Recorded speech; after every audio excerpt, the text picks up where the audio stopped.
Esto es Más allá del marciano. Un podcast en donde descubrirás quiénes están detrás de las marcas que tú y tus mascotas aman. Soy Cons. Yo, Iván. Y yo, Atalía. Acompáñanos al emocionante mundo de Mars.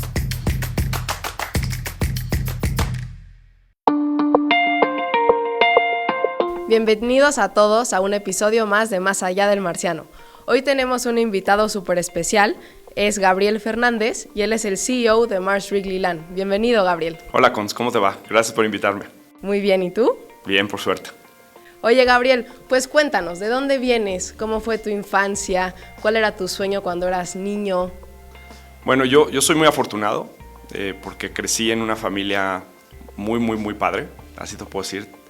Tengo 2 hermanos increíbles y mis papás fueron increíbles. O sea, realmente se preocuparon por, no necesariamente una cuestión económica porque no la hubo, pero darnos una infancia, pues en un lugar donde llegabas a tu casa y era bonito llegar, ¿no? O sea, y además mi papá, una persona muy enfocada al deporte, siempre nos llevaba pues, a muchas cosas, entre ellas a jugar tenis, a jugar squash. Fue como o sea, si yo lo veo hoy y lo veo hacia atrás, fue un lugar muy padre para crecer. Como todo tenía sus retos y había cosas que no necesariamente eran preciosas, pero yo lo único que te puedo decir es que crecí en un lugar increíble. Nací en la Ciudad de México, viví mucho tiempo, casi toda mi vida, hasta que me fui a estudiar fuera de México, muy cerca del Estadio Azteca, ¿no? Entonces, en algunas ocasiones cuando había un partido y se llenaba el estadio hasta podías escucharlo.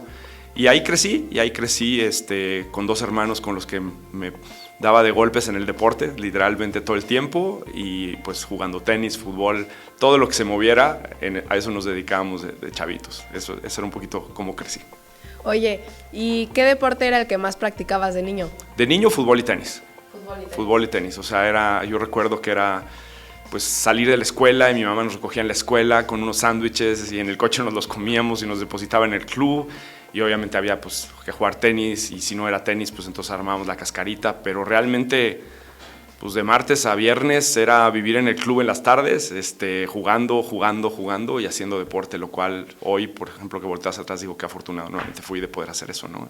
Sí, siempre he tenido esta pregunta. ¿Crees que el haber jugado algún deporte, tenis, fútbol, desde niño, impactó la forma en la que te desarrollaste ya en tu carrera profesional? Sí, sin duda, Cons. Yo creo que el deporte, además de darte una perspectiva de salud, ¿no? Porque te mantiene saludable, porque balancea tu cuerpo en muchos aspectos, mental, físico y todo, también te da un espíritu competitivo, ¿no? Si estás jugando una final de algo, ¿no? Te da un espíritu competitivo, ¿no? Cuando alguna vez tú, que eres tenista también, ibas a jugar un interclub a otro club y todos te odiaban por estar ahí, tu ambiente competitivo salía, ¿no? Sí. Y en el buen sentido, ¿no? Porque al final muchos de ellos siguen siendo tus amigos, ¿no? Contra los que jugaste y todo, pero creo que es muy interesante cómo el deporte, aunque hay personas que no les encantan las analogías deportivas con las analogías de negocio, sí creo que el deporte te genera el poder vivir, ¿no? Con un aspecto competitivo saludable y sano que te ayuda luego en los negocios y a enfrentar tu carrera profesional. Sí, especialmente creo que entre el tenis y el fútbol, ¿no? Porque en el fútbol aprendes mucho a trabajar en equipo, pero en el tenis eres tú contra ti mismo, ¿no? Contra ti mismo, bueno, no tanto contra ti mismo, si importa el de enfrente, ¿no? O sea, si te ponen a alguien que juega mucho mejor que tú, pues por más que seas tú mismo, no la llevas. ¿Sabes? Un deporte que es contra ti mismo es el golf, ese sí no hay de otra, ese sí, la bola no se mueve, ¿no? Ni te la quita nadie del lugar ni nada, depende de dónde le echas tú. Pero a mí en lo personal el tenis es lo que más me ha dado en aspecto competitivo. Y bueno, la verdad es que le agradezco al tenis haber enfrentado muchas batallas complicadas en ambientes hostiles nuevamente, donde realmente pude realmente saber quién era yo, ¿no? Muchas veces, ¿no? Sí. Oye, ¿y cuando eras niño, querías ser deportista profesional o cuál Absolutamente, era tu sueño? ese era mi sueño, ¿no? Quería ser deportista profesional, obviamente no lo logré. Lo intenté, pero no lo logré. Algunas veces jugué algún tiempo en las fuerzas básicas del Cruz Azul. Muy rápido me di cuenta que no iba a ser por ahí. Entonces, mejor me dediqué a estudiar y le di la vuelta por el lado del estudio. Pero bueno, sin duda fueron momentos increíbles, también frustrantes, porque te das cuenta que hay gente mucho mejor que tú, ¿no? Sí. Y ni modo, ¿no? Así es esto, y pues a seguirle por otro camino. Pero sí, si me preguntas o me hubieras preguntado a los 8 años qué quieres ser, yo te hubiera contestado ser deportista de algo. Sí. Y ese seguiría siendo mi sueño, ¿no? Imagínate Claro. jugar en un estadio, un torneo profesional, debe ser algo Sí. espectacular, ¿no? Sí, definitivamente. ¿Y qué estudiaste? Yo soy ingeniero mecánico, estudié en la Universidad Nacional, en la UNAM. 4 años espectaculares de mi vida. La UNAM es una escuela maravillosa, o sea, ¿qué te puedo decir? Enorme. La gente no concibe que estudian, digo, espero que hoy no hayan cambiado mucho los números, pero más de 200 y cacho mil alumnos, ¿no? Entonces el campus es enorme, a donde vayas hay cosas que ver, y pues ahí estuve 4 años estudiando ingeniería mecánica, área mecánica, y la verdad es que lo disfruté enormemente. ¿Y eras fan de los Pumas? No, no, yo siempre he dicho que soy universitario, más no soy Puma, y me mantengo en esa línea. De hecho, tuve episodios muy complicados yéndole a otro equipo de color amarillo, ¿no? Y llegando a las clases, por ejemplo, recuerdo un profesor de electricidad y magnetismo que después de que un día habían ganado el América y llegué a la clase y dijo, ¿quién le va al América? Y levanté la mano y me sacó de la clase, ¿eh? O sea, eran cuestiones serias. Eran cuestiones serias. Pero inclusive eso, pues es una cuestión de carácter, ¿no? No puedes no irle al equipo con el que pues, naciste, ¿no? Pues sí, ni modo. Si naces defectuoso, que lo entiendo, ¿no? No puedes realmente cambiar, ¿no? Entonces, pues no cambié, aguanté y aquí estoy todavía. Sobreviví, podemos decirlo así. Oye, y ingeniería mecánica, ¿tú te imaginabas siendo el CEO de una empresa cuando decidiste estudiar ingeniería mecánica? No. ¿Cuál era tu...? No me imaginaba arreglando coches como todo el mundo cree que un ingeniero mecánico es. No, me imaginaba en alguna división de diseño en ingeniería mecánica. Me imaginaba a lo mejor sí poniendo un negocio, no sé, de maquila, o me imaginaba a lo mejor en un negocio que hiciera algo con partes electromecánicas o lo que fuera. La realidad es que fui a estudiar una maestría también en ingeniería mecánica y ahí seguí aprendiendo muchas cosas. Sobre todo aprendí mucho que cuando te dedicas a algo lo puedes resolver, o sea, resolver problemas. Eso fue lo que me dejó mucho la maestría. Pero luego me contrató una compañía y me metieron en un área financiera y me gustó mucho y pues ahí me seguí, ¿no? O sea, la vida te lleva por caminos a veces donde no necesariamente tú controlas todo, ¿no? O sea, sí creo que lo puedes controlar y sí creo que pude haber dicho no. Pero me gustó tanto lo que hacía que pues me seguí por ahí y hoy la verdad es que me gusta mucho lo que hago, ¿no? ¿Cuál fue tu primer trabajo?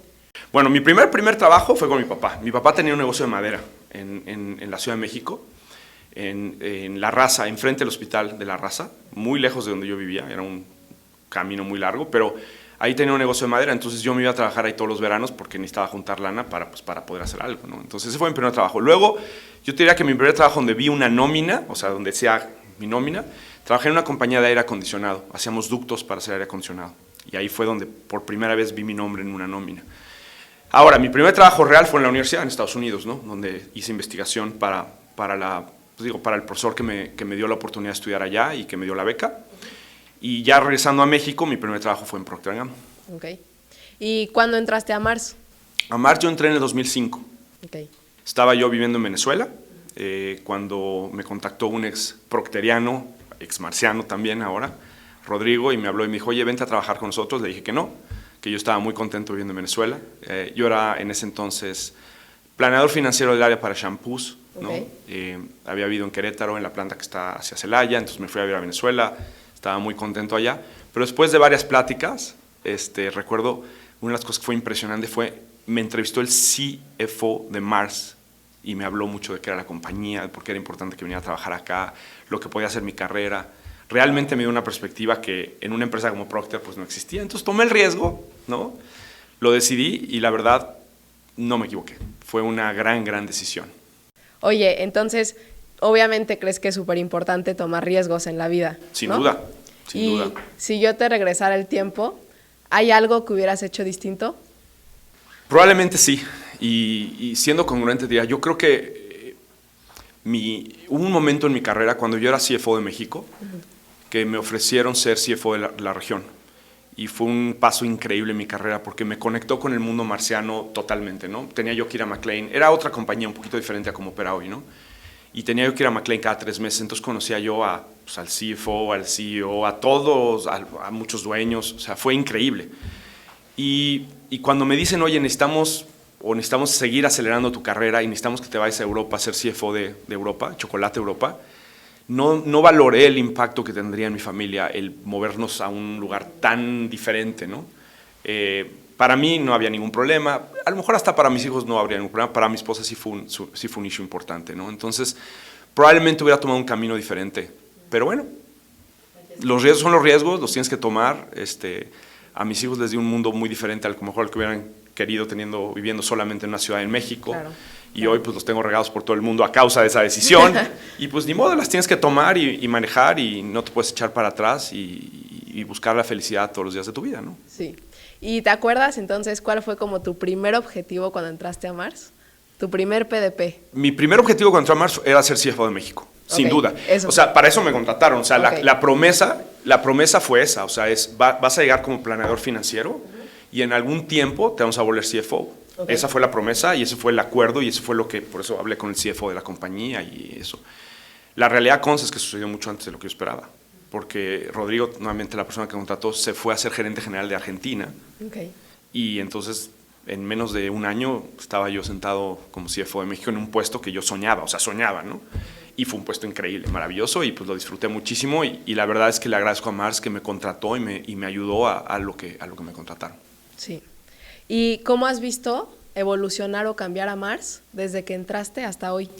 Bueno, cuando yo entré todavía los dueños estaban muy involucrados con la compañía contable. Los dueños, obviamente los 3 dueños, particularmente Johnny Forrest, todavía viajaban a las unidades, todavía el negocio no tenía, por ejemplo, un departamento de auditoría interna, ¿no? El negocio todavía no tenía, pues, obviamente, los sistemas que tenemos hoy, ni los formalismos que tenemos hoy, ni tenía las divisiones que tenemos hoy. Era un solo negocio, ¿no? Todo estaba junto, ¿no? Y pues era diferente, era un poco más, sin que haya dejado de ser una compañía familiar, porque nunca lo va a dejar, sí se manejaba un poquito más.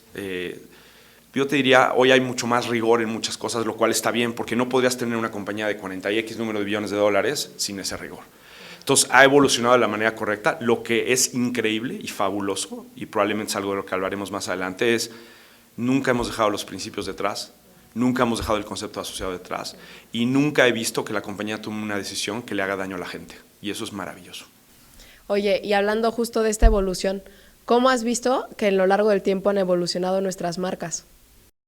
Pues tremendamente, o sea, no es lo mismo tener una marca hoy que lo que tenías hace nuevamente 20 años, ¿no?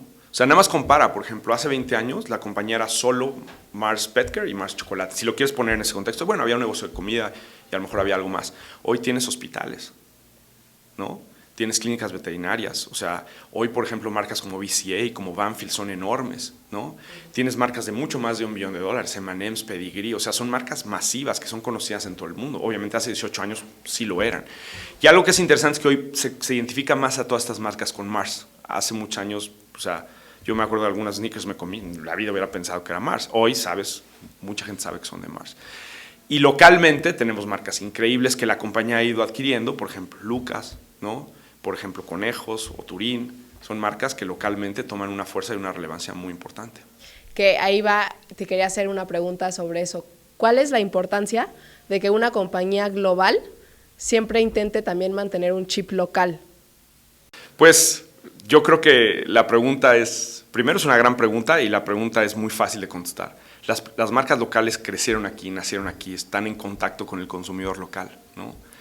Y cuando una compañía global las toma, tiene que tener mucho cuidado en no perder esa conexión. Y yo creo que Mars ha hecho un buen trabajo en respetar, pues, tanto la historia, la herencia, probablemente inclusive cómo estas marcas tienen que evolucionar, a poder hacer un fit global y a lo mejor hasta poder exportarlas, pero no dejar la conexión con el consumidor. O sea, si nosotros compramos un negocio de Spicy y le quitamos el Spicy, pues no, por más que, ¿no? Entonces tienes que tener cuidado en cómo exportas estas marcas y cómo trabajas estas marcas. Pero a mí, por ejemplo, y lo puedes ver tú en nuestro negocio todos los días, tener marcas locales nos da una fuerza que otras compañías globales no tienen. Y nosotros sí lo tenemos. Sí. Y hablando, tú que has estado como en muchas compañías y puedes dar como una perspectiva comparando, ¿por qué es tan importante tener 5 principios, tener un propósito, tener un concepto de asociado? Mira, yo creo que esa es la esencia de la compañía, ¿sí? O sea, cuando tú lo ves, yo, por ejemplo, trabajé en Procter 8 años, luego trabajé en Mars, luego tuve que salir y trabajé 1 año y cachito en Lala.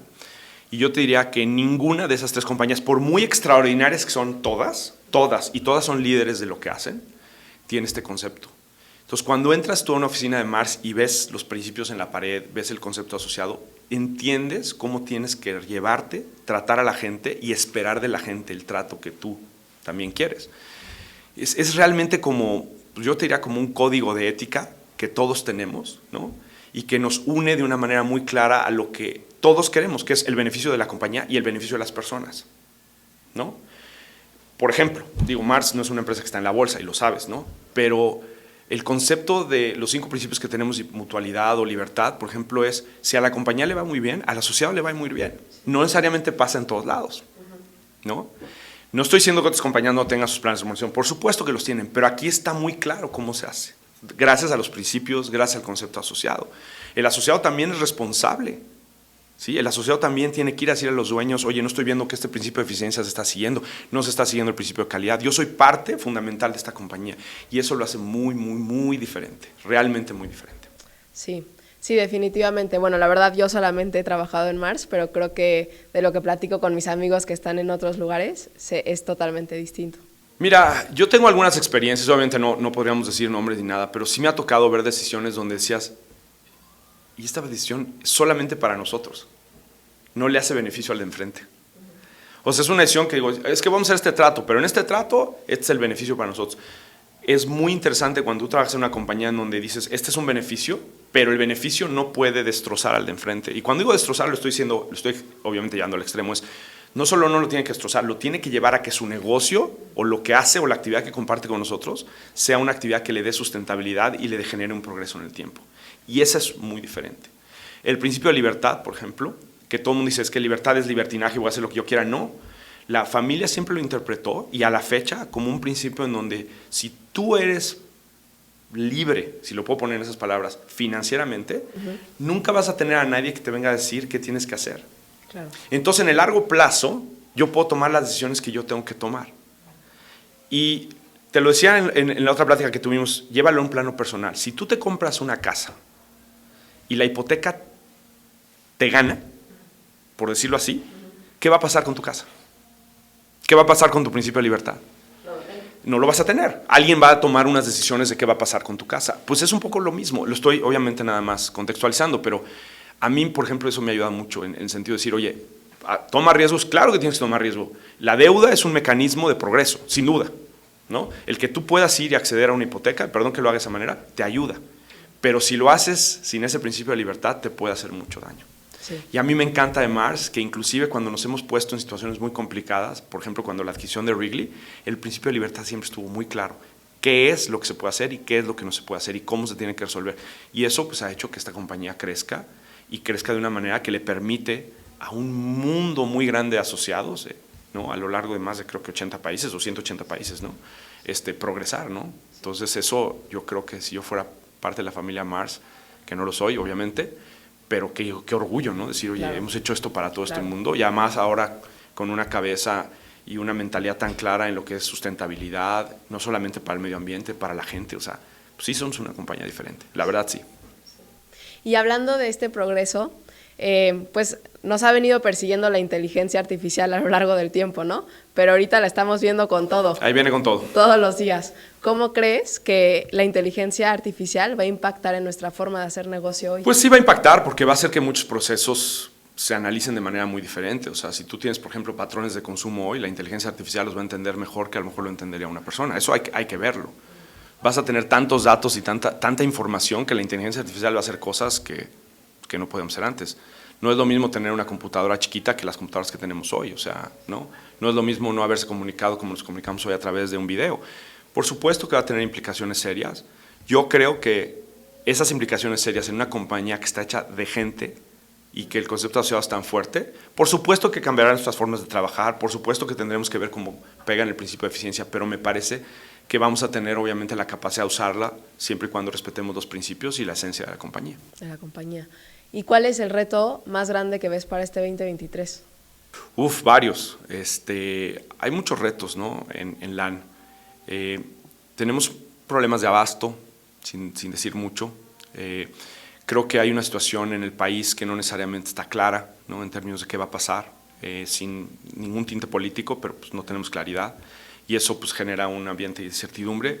Y me parece que el salir de un periodo de alta inflación como hemos vivido los últimos años, o los últimos meses, para no ponerlo tan grave, ¿no? Sí va a generar una situación de consumo complicada, y nosotros somos una compañía de consumo, entonces vamos a tener retos de crecimiento en los próximos meses. Oye, y moviéndonos ya como a un tema más de tu rol, ¿qué es lo que más te gusta de tu rol? Que todos los días es diferente. Okay. Todos los días hay un problema diferente o hay algo que te lleva a pensar de manera diferente. Y no puedes hacer lo mismo todos los días, ni todos los años, porque no es lo mismo. Tienes marcas nuevas, tienes lanzamientos nuevos, tienes nuevas personas, tienes personas nuevas en el equipo, tienes toda una variedad de cosas que suceden todo el día y todos los días que te llevan a tener que tomar decisiones, ¿no? Y yo te diría aprendizajes diferentes. Y eso es fabuloso porque todos los días aprendes algo nuevo. Todos los días aprendes algo nuevo porque ves algo nuevo y tienes que aprender algo nuevo, ¿no? Entonces eso la verdad a mí me encanta porque es difícil aburrirse en un rol como esto. ¿Y qué es lo que menos te gusta? Uy, mira, sin herir susceptibilidades ni nada, creo que es difícil lidiar con la burocracia a veces, ¿no? O sea, y la burocracia es necesaria, ¿no? En cualquier gran compañía, pero pues bueno, como todos y siendo muy abiertos, pues sí tenemos procesos que a veces dices, híjole, esto, qué duro, ¿no? Y a veces quieres pues, lograr que te aprueben un proyecto y tienes como 5 capas para que te lo aprueben y todo, pues eso es doloroso, pero no es inmanejable. Creo que nuevamente somos una compañía donde todos los líderes de la compañía se basan por los principios. Entonces, es muy difícil que una buena decisión que está basada en principios no pase, ¿me entiendes? A lo mejor te tardas, pero va a pasar. Oye, y si mañana estás contratando a alguien para que sea parte de tu equipo, ¿cuáles son como 3 cualidades que buscarías? Pues mira, yo creo que si vas a contactar a un líder, que yo creo que es lo que yo contrataría para mi equipo, yo veo que un líder tiene que ser transparente. O sea, si yo te digo algo y te estoy diciendo una mentira, ya no funciona. Ya no funciona, ¿no? Eso me parece que es crucial. La otra cosa, creo que tienes que contratar a alguien que sepa cómo tratar a la gente. O sea, un líder tiene que ser totalmente capaz de entender cómo tiene que tratar a su gente, con la humildad correcta y de la manera correcta. O sea, lo podríamos decir como tiene que ser gente de gente, ¿no? O sea, si lo quieres ver así, pero no puedes tener a alguien que no sepa desarrollar a una persona, que no sepa hablarle de sus oportunidades, que no sepa reconocerlo. O sea, tú puedes tener gente muy inteligente, muy capaz en muchos aspectos, pero si no tiene ese trato de gente, pues entonces no sería alguien que en mi equipo pudiera a lo mejor funcionar como yo quisiera que funcionara. Y la tercera, tiene que ser congruente. No puede ser que un día diga una cosa y al otro día diga otra cosa y al otro día diga otra cosa. Y tiene que ser congruente con sus principios. Ahora, no todas las personas son iguales. Hay personas que son más de un ala que otra. O sea, si tú ves a mi equipo, no es lo mismo ver al CFO que a ver al de ventas. Tienen maneras diferentes de ser. Lo que yo quiero es que el de ventas sea congruente con su forma de ser y el de finanzas sea congruente con su forma de ser. Entonces todos sabemos dónde estamos y entonces nos complementamos. Y eso es bien padre. Entonces, si te resumo, para mí lo más importante es la transparencia. Lo que te digo es lo que es. Y si no te lo puedo decir, te tengo que decir que no te lo puedo decir. Okay. ¿Sí? Sí. Lo otro es que sean gente de gente, que sepan realmente cómo desarrollar gente y cómo tratar a la gente. Y el tercero es que tiene que haber congruencia. Oye, ¿y qué consejo le darías a un universitario que está por graduarse, que ahorita te dice, lo que yo quiero es ser el CEO de una empresa? ¿Qué tengo que hacer? Bueno, esa pregunta me la han hecho mucho y contigo en algunos otros foros y voy a tratar de ser congruente y contestarla de la misma manera. Primero, que esto no es un sprint, es un maratón. Le guste a quien le guste, le parezca a quien le parezca, no hay manera que en 100 metros hagas lo que alguien hizo en 42 kilómetros, ¿no? La segunda, que diferencien muy bien el concepto de capacidad versus el concepto de experiencia. Tú puedes contratar a alguien recién salido de la universidad que está brutalmente capaz, la persona más capaz del mundo, ya trae esa capacidad, pero no necesariamente tiene toda la experiencia. Y tampoco estoy en el lado de que es que si no tienes experiencia, no va por ahí, no va por ahí. A mí me encanta la gente que es capaz, porque la gente que es capaz, con un poquito de experiencia, hace cosas maravillosas. Y por eso este ejemplo de este libro que me gusta mucho, de Malcolm Gladwell, donde habla de si tú te vas a subir a un avión, ¿no? Y estás escuchando, ¿no? Y dice el piloto, bienvenidos, ¿no? Al vuelo X-43, ¿no? Vamos a ir a no sé qué, vamos a estar 2 horas de vuelo, bla, bla, bla, ¿sí? Hoy es mi primer vuelo. La verdad, o sea, sí por lo menos te llamaría la atención, ¿no? Sí te llamaría la atención. Y a continuación de eso dice, es mi primer vuelo, pero no se preocupen, soy el piloto más capaz, tengo el mejor entrenamiento y en todos los simuladores de vuelo nunca me equivoqué. Bueno, te ayuda. Pero no es lo mismo que te diga, bienvenidos señoras y señores al vuelo X48, les quiero decir que hoy cumplo mi 10,000 horas de vuelo. O sea, es diferente. Capacidad versus experiencia, ¿me entiendes? Entonces, sí creo que alguien que sale de la universidad entienda dónde está su capacidad, ¿no? Pero que también comprenda que las horas de vuelo te ayudan a ver ciertos aspectos que no necesariamente ves cuando no tienes esa experiencia. Ese sería para mí probablemente el consejo.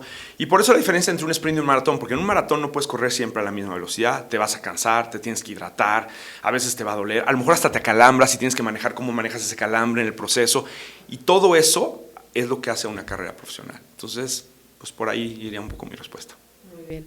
Oye, Gabriel, y ya para cerrar, las 3 últimas preguntitas que le hacemos a todos. ¿Cuáles son 3 libros que nos recomiendas? Mira, el primero, sí, es este que te digo de Malcolm Gladwell, que se llama Outliers. Ah, buenísimo. Es Me encanta. espectacular, Sí. ¿no?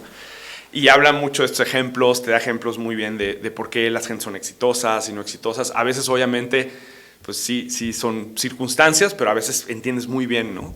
¿Por qué? Entonces, ese libro para mí es brutal, y yo se lo recomendaría a cualquier persona que le interese conocer, pues, de los negocios, pero también del comportamiento humano y de por qué el éxito sucede en esos outliers que Gladwell menciona. El otro que me encanta es Crónica de una muerte anunciada, de García Márquez, ¿no? Ese lo leí hace muchos años y alguna vez lo releí y me fascina, ¿no? Y el tercero, hay un libro fantástico, ¿no?, que me recomendó un ex CEO de Mars, que se llama American Icon, que narra la historia del resurgimiento de Ford después de la crisis que hubo en Detroit, ¿no? Y cómo Ford fue la única compañía que no necesariamente fue al gobierno americano, se endeudó, hizo muchas cosas. Él, junto con su equipo, lograron sacar Ford adelante sin necesidad de hacer todo eso. Y te narra esa historia, ¿no? Y es un libro de negocios realmente muy completo, que habla de lo que es trabajo en equipo, lo que es confiar en el equipo, cómo manejar, por ejemplo, las malas noticias versus que todo salga bien. O sea, me gusta mucho ese libro y me parece que es un libro muy interesante para alguien que le gusta o que le interesan los negocios. Ok, muy bien, para que vayan haciendo su carrito de Amazon y lo vayan pidiendo para que les lleguen mañana. ¿Cuál es la idea equivocada que las personas tienen de tu rol? Pues yo creo que las personas piensan a lo mejor que mi rol es así de que pues todo el día estás haciendo cosas padres y que estás, Yo te diría que el rol sin duda es un rol increíble. Entonces, si yo lo pongo en una balanza, claramente se va para lo increíble, ¿no? Pero sí a veces es un rol solo. O sea, a medida que subes en la organización, y yo lo puedo decir, mi jefe estará más solo que yo y el jefe de mi jefe estará más solo que yo, porque tienes menos personas con quien hablar, con quien rebotar, con quien intercambiar ideas, con quien a lo mejor ir a decirle, oye, ¿viste lo que me pasó? Y pues no, porque muchas cosas que manejas son confidenciales, entonces tú no puedes bajar con tu equipo y decirles, oye, ¿viste lo que me pasó el otro día en la junta con el otro? No, o sea, hacia arriba sí puedes, pero no necesariamente hacia abajo o hacia los lados. Entonces, creo que a medida que vas subiendo te vas quedando y vas teniendo que aprender a manejar esa, digamos que soledad profesional de una manera diferente, ¿no? Entonces, yo te diría que eso a veces es difícil, hay que manejarlo y es parte del rol, es parte del rol. Pero pues esa parte a veces es la que quisieras que fuera un poco diferente. Y ya para cerrar, ¿qué práctica tienes para cuidar de ti mismo? Pues mira, toda mi vida empezamos la plática de esa manera, ¿no? O sea, yo crecí haciendo ejercicio. Y los momentos en donde no he estado bien fue cuando dejé de hacer ejercicio. Alguna vez en mi vida me dijo un día un doctor, tu cadera está mal, y no me gustó porque me afectó mucho mi tenis, me afectó mucho muchas cosas. Y como que entré en un momento de, bueno, pues si está mal la cadera, pues no voy a hacer nada. Pues guess what, no haces nada y no estás bien. No estás bien. No estás bien. Sí. O sea, no es nada más no haces nada y a lo mejor dejo de comer un poquito porque soy bien tragón, súper tragón. Entonces, pues ni modo, ¿no? Pero sí creo que es bien importante cómo estableces un proceso, no sé si régimen es la palabra correcta, de ejercicio, donde le des a tu mente, a tu cuerpo, ciertas actividades durante el día que realmente lo regresen a la energía que tiene que tener, ¿no?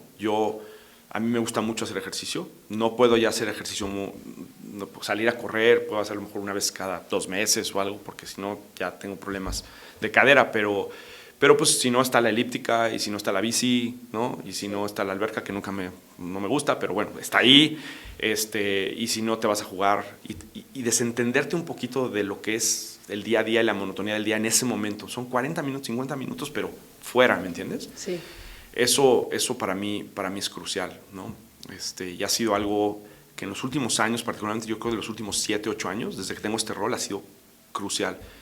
O sea, el decir, no está mal que hoy a las 4 de la tarde, después de que empecé a las 4 o 5 de la mañana, diga, ahí muere, me voy a hacer ejercicio. Sí. Y si tengo que trabajar, regreso y trabajo después. Sí. Pero ese espacio mental y espacio físico es súper importante. Sí. Y yo creo que pocas personas lo entienden. Yo te diría, estoy siendo muy injusto, no todo el mundo lo entiende, para ser más justo. Pero creo que en el momento que encuentras esa manera de encontrar ese balance con tu cuerpo, que a veces cuesta trabajo y es doloroso, pero yo tengo un amigo maravilloso que me dice, nunca te arrepentirás de haber ido a hacer ejercicio. Sí, ¿no? Y siempre te arrepentirás de no haber ido. Sí. Entonces trato de usar esa frase de mi amigo Mario cada vez que tengo que, o sea, y a mí sí me levanto y digo, sí, no me voy a arrepentir de no haber ido. Sí, totalmente. Creo que es súper importante. Pues bueno, muchísimas gracias por haber estado aquí, compartirnos tanto. Gracias. Y pues eso fue todo. Muchas gracias a ustedes, muy amables. Gracias por escucharnos. Esto fue Más allá del marciano. Te invitamos a que te suscribas en tu plataforma de streaming favorita. Entérate de todo lo que significa esta gran compañía. No esperes más. Síguenos en Instagram, Facebook, TikTok y LinkedIn. Porque en Mars, el mañana empieza hoy.